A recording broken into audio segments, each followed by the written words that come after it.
Salut les passionnés de la Bresse, aujourd'hui je vais vous montrer comment réaliser un poulet ultra croustillant au kamado et sans artifice. Allez, ça commence tout de suite.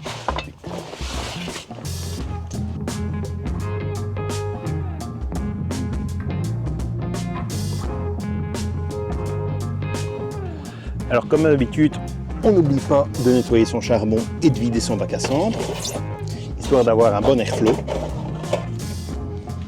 Et pour la petite astuce, ça c'est de l'azote, donc c'est nickel pour mettre dans certaines plantes. La première chose pour réussir cette technique à 100%, c'est de préparer d'abord son poulet la veille.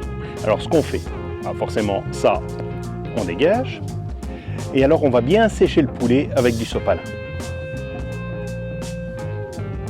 Ensuite, si vous avez l'occasion, vous n'hésitez pas à le frotter avec du sel. Bon, ici moi j'ai plus que du gros sel, donc j'y vais généreusement, histoire de l'assécher. Et puis c'est direction le frigidaire jusque demain. Et surtout, il ne faut pas le couvrir. Il faut vraiment qu'il se dessèche. L'idée, c'est que la peau perde le maximum d'humidité. On va partir sur une cuisson en indirect, mais à haute température. Alors pourquoi? Tout simplement parce qu'on n'est pas sur une cuisson au tournebroche. On n'a pas envie d'exposer le poulet à une cuisson directe. Sinon, on risquerait de le brûler. Mais pour réussir à avoir quand même une croûte suffisamment sèche, on va quand même partir sur une température assez élevée. Donc on va taper dans les 190-200 degrés pour dire de bien terminer de sécher cette peau. Alors je fais une belle charge au niveau du charbon et comme d'habitude, je charge mon charbon à la main pour choisir mes morceaux.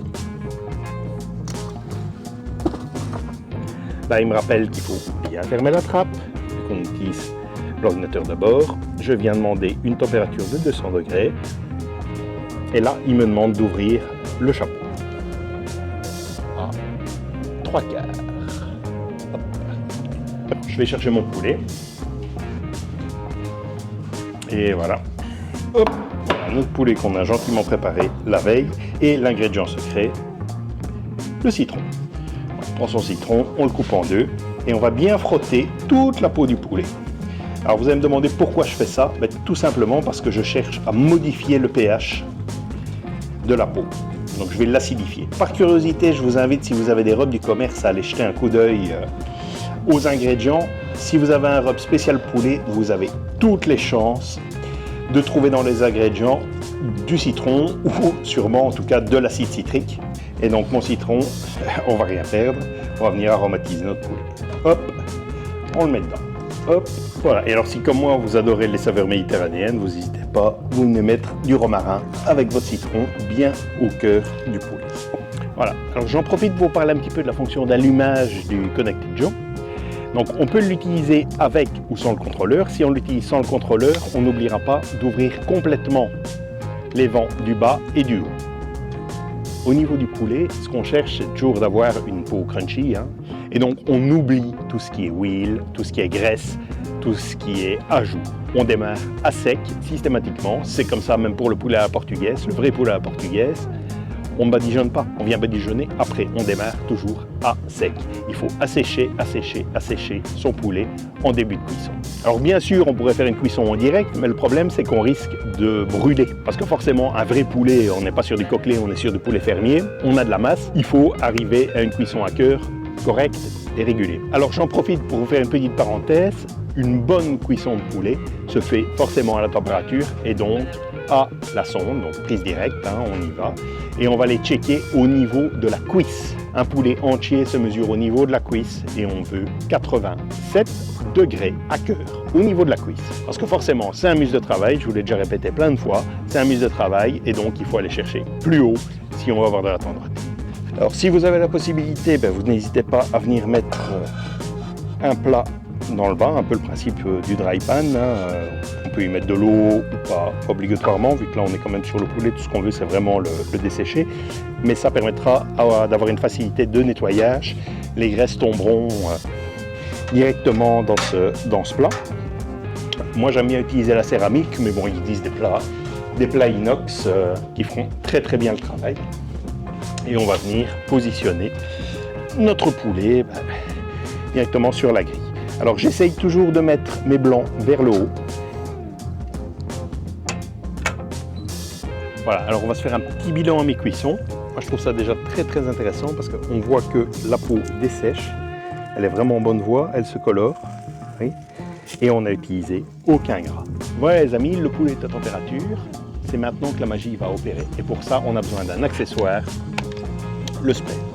Vous le savez, c'est un de mes accessoires indispensables. Pour ceux qui ne l'ont pas encore, vous retrouvez dans la description de cette vidéo la liste du matériel que je conseille absolument.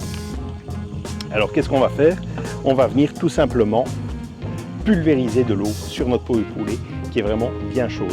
Au moment où on va pulvériser l'eau, la peau va instantanément souffler.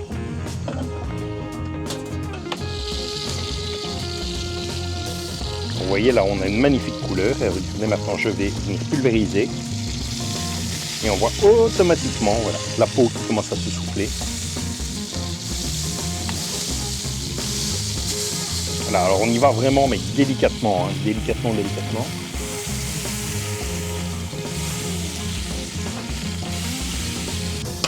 Et alors on peut répéter l'opération, refermer, laisser monter en température et réasperger et faire ça plusieurs fois.